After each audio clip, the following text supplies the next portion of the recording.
Il est 6h05 sur Europe 1 et vous êtes peut-être en ce moment sur la route direction les pistes de ski. Eh oui, c'est le début des vacances pour la zone A, notamment du côté de Lyon et de Grenoble. Bison futé, voie d'ailleurs rouge dans le sens des départs en Auvergne-Rhône-Alpes. Il conseille d'éviter l'A43 entre Lyon et Chambéry jusqu'à 17h. Et alors pour éviter les bouchons et si on n'est pas très sport d'hiver ou très fortuné, qu'est-ce qu'on peut faire, Clotilde ? Eh ben, on peut rester au chaud par exemple en essayant les loisirs indoor, laser game, escape game, bowling. Ça fait partie du top 3 des activités les plus pratiquées par les Français. C'est le résultat d'un sondage Space Opinion Way que vous révèle Europe 1 ce matin.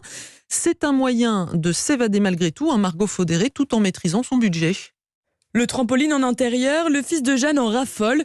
Une activité proche de la maison et pour un budget de 20 € par personne. Alors tout le monde s'y retrouve. Ça s'accompagne pas de tous les extras qu'on peut avoir pendant les vacances. Donc c'est vrai que pendant les vacances scolaires, souvent c'est toujours une sortie qu'on aime faire ensemble et qui nous permet de vivre des moments un peu spéciaux avec un budget quand même maîtrisé. Comme Jeanne, les Français sont de plus en plus friands des loisirs indoor, ces activités réalisables en intérieur.